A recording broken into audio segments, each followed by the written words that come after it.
What is up, everybody? My name is CringeyJesse, and we are back at it again with another Formula 124 video. This is the second video that I have recorded. So like I said, I did learn that the music thing, so we're not going to do screenshots anymore. I promise. Anyway, I just didn't want to get copyrighted, but now that I know that I won't, these won't be just quiet with my voice. I promise. Anyway, we are here in Saudi Arabia, which I will not lie to you guys. I'm not the best at this track, obviously. I'm not the best at any track, obviously. But this is one of my better tracks. If there was a way to show what track I spend the most time on, it is Saudi Arabia and then probably Austria. So, this is one of my better tracks, and I do believe that I mentioned possibly being too low on the AI in the first video. And in this video is where we will definitely find out if the AI is too low, because we are still in a Has, which is in the game the lowest car in this season. So we'll see. We'll see if this is true and that if I need to turn up the AI by the end of this game. This week, however, we have more specialists. Unfortunately, I don't understand how we have specialists this week more than last week. They're all supposed to be working with us. They need to be in the game helping us every single week. I've still yet to see the material fabrication planner, and for some reason, the manufacturing expert decided to go on vacation on the second week. Anyway, so we have 4 specialists, and we have 4 goals set for this race. And with those 4 goals, we are going to go into this race and see where we end up. See how this race turns out, and see if the AI is too low. Here we are in Q1, where we will set our very first time with Sergio Perez, going the fastest as of right now, but we come across the line with a 132.0 to start out.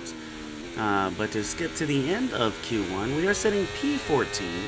We are going a little bit faster, but we're losing our time very, very quickly. We are going to drop down to 1/10 faster. But we come across the line to finish P14. So up into Q2 we shall go, and in Q2 we are going to set the very first time. We had I believe a 132.0. Can we do any better? We can with a 131.4. That's going to put us P6 at the moment. But as we skip to the last lap of qualifying here in Q2, we are sitting P11, trying our hardest to get into the top 10 shootout. We are moving up 3/10 faster. We come across the line, and P8. We've made it into the top 10. We're going to be in Q3 for the first time in our rookie debut. And in Q3, as we come up to the line to set our very first time, we're going to come across with a 130.8. So we're getting quicker through these laps. So I'm getting more comfortable here with all of this. So fun stuff. Sitting P8 at the moment. Getting a little bit of a pull from Carlos Sainz, which ultimately kind of just messes us up because we get really slow through the first 2 turns. Because we are now over half a second slower than what we want to be, 6/10 slower now. So I don't think there's any saving this one, as we do try, but we are now getting up into the 8/10. And by the end of it, we're a second slower than our first run. So just to see if anybody beat us out, no, P8. Our second race of our rookie debut puts us P8. We've got fast sweeping corners under the lights and 20 racers all ready to write their name into the quickly growing history of the Saudi Arabian Grand Prix.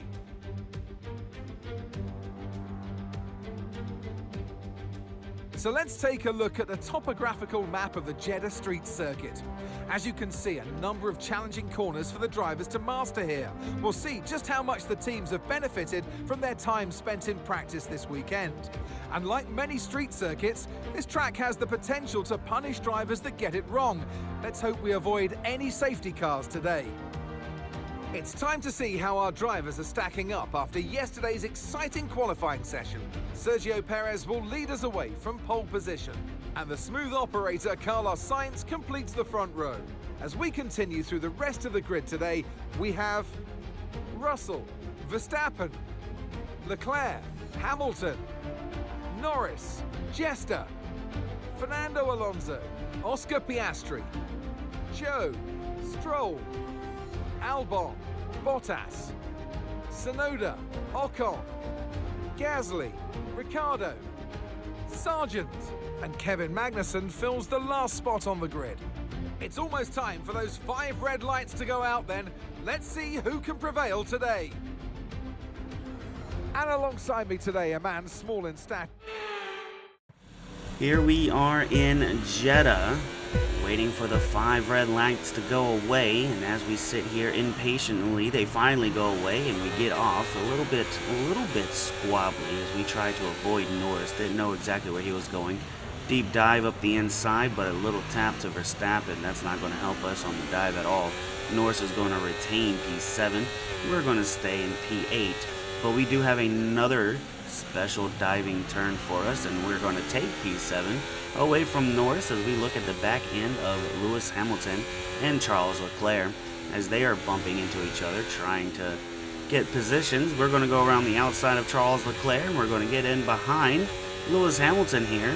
So good little start off the start as we move up to lap number 2 where DRS has been enabled. So we're going to open up our flap and our DRS as well and go around the outside here of Lewis Hamilton. And we will beat him, but I'm not sure if we're going to have DRS. We are going to have DRS, so that's going to help us as we try to move further away from Lewis Hamilton and catch up to the Red Bulls. And I do believe it's George Russell and Carlos Sainz up there. But yes, the top 4 right in front of us, all next to each other as we set up purple sector 2, purple sector 1. We come across the line and we will have the fastest lap of the race here at this moment, but still about a second behind Verstappen, so we are going to try to catch up to them. Another fastest lap has been set by us as we are in DRS range of Max Verstappen.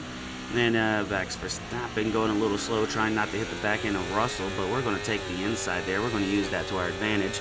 Side by side with the defending champion. We will take P4 away from Max Verstappen. And now we are sitting behind George Russell and Perez as they like to squabble for position. Perez now up into the lead though. It is Perez and Sainz fighting for P1. George Russell back here by himself. A little dive up the inside there. Able to control it though. So up into P3 we have our first podium spot here in our second ever race as we skip up to lap number 6. We have the DRS on Sainz, but Sainz continuously closing every window we can possibly think of. But we get around the outside here. I'm not sure who got the DRS there as we both cross the line at the same time, but it will be us once again. So we're going to try to use that DRS flap to get away from him. And no, that is George Russell. He is catching us pretty quickly as he comes up the outside.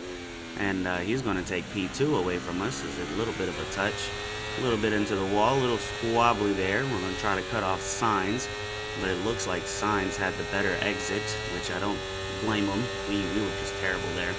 Sainz is going to go up into P3, but just a little late as we will have that dive. We love that dive in the turn 1 and that dive up here in the turn 3. Those are my favorite dives. But into P3, now looking at the back end of Russell once again, we have an objective. The objective is to avoid more than 2 notable collisions for 4 laps, with only 2 laps left to go in this objective. Sorry, I didn't realize my phone was not muted. So you will hear a little ding, I believe it was from the MLB network, as we head into the pit lanes here in P3. We're going to box here. We are already P10 by the time we even get to the stop. Mediums off, hards are on, and it's a 2.5 second stop. Still wish my manager team would do that. As we come up to the front stretch once again, we're going to pass all these people in the pit lanes as Max Verstappen will get in front of us. But by the time we get down to turn number 1, we will be P5 as Perez comes out. Max Verstappen trying to avoid him, but they touch just a little bit. And that's probably going to give me the advantage on the dive. Oh, barely keeping all. Wow, at least one wheel on the track. I almost said all 4. There was no way all 4 was on the track. but barely keeping it on the track. And now looking at the back end of Perez, which we are technically P2, looking for technically P1, as both Alpines were way up ahead of us. I tried to get it there, but Perez was able to hold on to it, and Verstappen took advantage of that.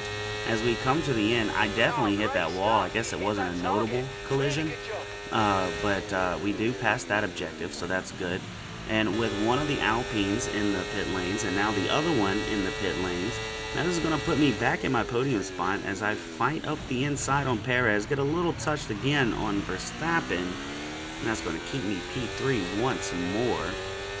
Nothing's going to happen down here, so we will skip up to lap number 12, where I'll have the DRS and some ERS, not a lot, but I'm using every bit of it to try to catch up to Perez and to get in front of him. Turns 1, inside on turn 2, and up into P2 is we go, as we have about a second to Verstappen, but there was no chance of catching Max Verstappen there as we get on to lap number 18, and we move down in the inside to take that P2. I don't think we had it defended. I just wanted to get up against the wall because I see him do it in real life all the time. But our second race, P2, I like it, but that also does mean we need to turn up the AI, so we will be doing Red Bull that. put up an outstanding fight for the front position today, and it's great to see it paid off for them. They do so much for the sport that you can't help but be delighted by today's race win.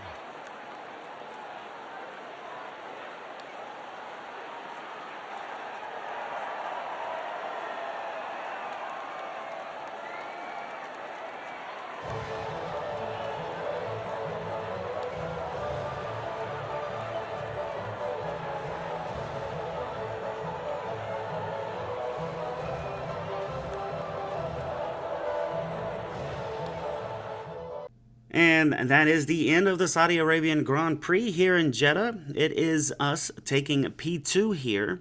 The fastest lap ended up going to Zhou Guan Yu. Max Verstappen winning this one. So Sergio Perez winning in Bahrain. Max Verstappen winning here in Jeddah. And our teammates did not make the top 14, unfortunately. As we look at the driver standings, Max Verstappen will take a P1 from Sergio Perez. Lando Norris is still in third. George Russell in P4. But we will move all the way up into P5 with our 18 points of the season. 32 behind Max Verstappen. Not that that means anything, because we are not going to win the Drivers' Championship at the first year. Like I said, the AI is definitely just a little tad bit too low, so we are going to turn it up a little bit. There's no reason we should have been even close to P2 in that race, but we will keep it, and we will learn from it. And because I want to be a better driver, I'm going to turn up the AI so that we can have better fights in the future. And now we look at the constructor standings. Red Bull sitting P1. Good 40 points ahead of Mercedes. McLaren in third, Ferrari in fourth. Haas sitting in P5 at the moment, with Kick Sauber in sixth and Aston Martin in seventh, Williams in eighth, and then Alpine and Visa Cash App RB, both with 0 points at the end of the second week. And at the end of the race weekend, we are now a 76 overall, so that goal of being an 80 overall is looking pretty good. We are sitting at 76 at about the halfway point of 76. So maybe, hopefully, after the end of Australia, we will be a 77. But then with the AI turn up, we might end up going slower. But I still see us hitting 80 overall by the end of the season, as long as we are continue to do what we're doing, I guess. But only time will tell, so let's see. And here in our recognition, we're still at 44%, so no R&D rush for us just yet. But looking down there at the bottom, Academy Choice. Wow. Academy Choice is 0% influence, increased bonus, whatever. But if I chose one of the teams in my academy, so I don't understand why it's a 0% increase. I haven't had any secret meetings yet. Years with team 1.11. and current contract 2.89. So I guess that's where the 4% come from. But yet, still a 44%, even after getting P2 with the Has. So no R&D rush just yet, but not that that one matters. I'm more of looking forward to that 55% with the 3 simultaneous upgrades. I know English. I promise you guys, I know English. I just can't read. I mean, I can read, but sometimes when I'm talking fast, yeah, anyway. And we got all of our goals, so a little bit of an upgrade there on those guys. And that is the end of week 2. We got our first podium finish. Probably the only podium finish we'll have this season, unless even after I turn it up and I'm just really good at Austria. K-Mag has bought the cockpit rate reduction. So I think that's another cool thing. I thought originally, that K-Mag bought that part for like his car, right? And then I would have to buy the same part for my car. So it's like we buy certain parts for our own individual cars. I didn't know until I watched Arva's video that the teammate also buys parts for the car that they think would help the car, and then you do the same thing. So I thought it was like a teammate battle, like, oh, you're buying that part to help your car? I also have to buy that part for my car, but I'm going to buy this one instead. So I thought that's what that was. But according to Arva, I was completely wrong, and he's actually helping out both cars by buying that part for the cars. Anyway, I guess we live and we learn. Australia is next. Australia is notably one of my worst tracks on all of them. I don't know why. Like, it just doesn't seem hard, but for whatever reason, I have no pace on that track. But anyway, Australia is next. And thank you for watching this video. If you liked the video, please hit the like button. And if you can't wait for the next video, hit that subscribe button. F124 videos and F1 Manager videos will continue to come out. And like I said, I will continue to try to keep them at about 2 days a video. However, I'm going to start saying this at the end of most of my videos until I leave. I am about to go on vacation somewhere where I really can't bring my PlayStation. So, can't really bring it. I won't have time to play it. I won't have time to make videos. So, next week, I will not be making any videos, but once I get back from vacation, the videos will start. I do believe, so between June 4th and June 11th, I will not be making any videos. But after June 11th, I will be back to making videos, both F124 and F1 Manager. So, a little bit of a break there. But until then, you will continue to see some videos. So, I hope you enjoy, and I hope you have fun doing whatever it is you do outside of YouTube, and I will catch you next time.